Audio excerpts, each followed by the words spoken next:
Herkese merhaba, mutfağıma ve kanalıma hoş geldiniz. Bugün sizlere fırın kullanmadan en pratik ve çabuk şekilde Malaga pasta nasıl yapılır onun tarifini vereceğim. Bakın yaptığım bu pasta saniyeler içinde nasıl satıldı siz de görüyorsunuz. Aradaki püf noktalarını kaçırmamanız için videoyu atlamadan izlemenizi tavsiye ediyorum ve hemen tarife geçiyorum.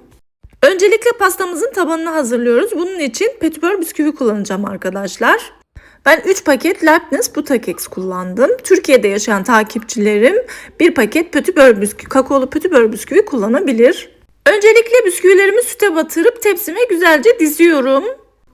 2 katını böyle süte batırmamız gerekiyor. 3. katını eğer bir gün önceden yapacaksanız süte batırmadan da yapabilirsiniz. Ama acele olsun, gün içerisinde yapmak istiyorum derseniz mutlaka batırmanızı tavsiye ediyorum.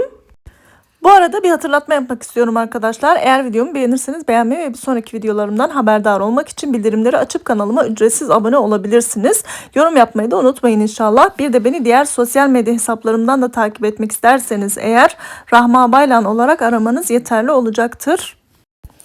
Instagram'daki takipçilerim bilir, ben bu tatlımı Ramazan'da yapmıştım ama video düzenleme ancak bugüne nasip oldu.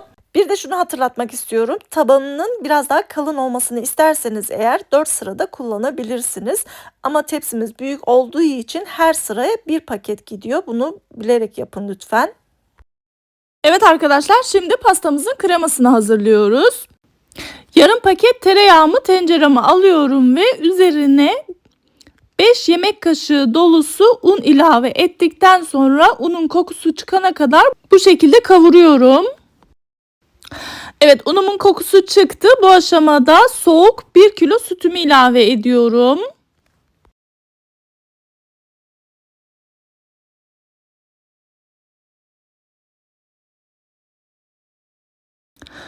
Evet, sütü ilave ettikten sonra 1 su bardağı dolusu şeker de ilave ediyorum ve kremayı sürekli çırparak kaynayıp koyulaşmasını bekliyorum. Evet, gördüğünüz gibi kremamız fokurdamaya başladı. Bu aşamada 1 paket vanilya ilave edip mikser yardımı ile sakız kıvamına gelene kadar bu şekilde çırpıyoruz tekrar. Evet, kremamı ocaktan aldım. Çok beklemeden hemen bisküvilerimin üzerine tamamını boşaltıyorum.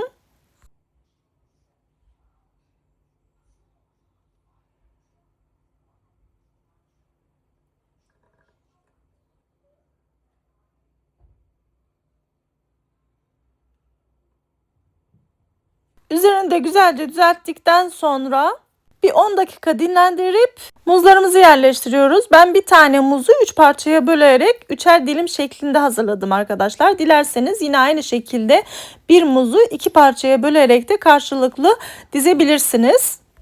Ama inanın böylesi daha çok bereketli oldu ve bir dilimde kesinlikle bir kişiye rahat yetiyor, emin olabilirsiniz. Evet, son olarak da çikolatalı ganajımızı hazırlıyoruz. Bunun için 200 gram kremamı ısıttım ve üzerine bir paket bitter çikolata, bir pakette sütlü çikolatayı karıştırıp güzelce eridikten sonra bir 5 dakika çikolata sosunu soğuttuktan sonra muzlarımızın üzerine döküyoruz. Bu işlemi 2 kere yapıyoruz arkadaşlar. Çünkü ilk döktüğümüzde gördüğünüz gibi muzlar kaygan yapıya sahip olduğu için ve çikolatamız da akışkan kıvamda olduğu için böyle muzların üzeri çıplak görünüyor. Bu görüntüyü ben çok sevmiyorum. O yüzden biraz daha bekleyip ikinci katını da döküyoruz.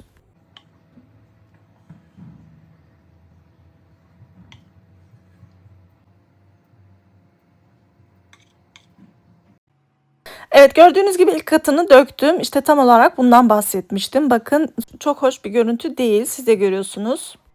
O yüzden ikinci katı mutlaka dökmek gerekiyor. Çikolata yetmez diye düşünmeyin. Kesinlikle yetiyor, emin olabilirsiniz. Evet, çikolata sosunu da döktükten sonra tatlımızı buzdolabına kaldırıyoruz ve üzerindeki çikolata sosunun donması için yaklaşık bir yarım saat bekletiyoruz. Evet arkadaşlar, çikolata sosum gayet güzel dondu. Bu aşamadan sonra süsleme aşamasına geçiyoruz. Ben böyle beyaz çikolatayla süsledim. İstediğiniz gibi süsleyebilirsiniz. Gerçekten çok lezzetli, çok pratik ve tam tutan bir tarif. Ki bu benim 3. yapışım olmasına rağmen ölçülerini unuttum ve yine kendi videomdan yardım aldım. Evet, şimdi de çikolataya çok yakışan yeşil toz fıstık serpiyorum. Gerçekten görüntü muhteşem oluyor. Bunun yerine pirinç fındıkta veya fıstıkta kullanabilirsiniz. Evet, tatlıyı bitirdikten sonra yeniden buzdolabına kaldırıyoruz ve yaklaşık bir gece bekletiyoruz. Eğer zamanınız yoksa da en fazla bir 2-3 saatte dinlendirebilirsiniz.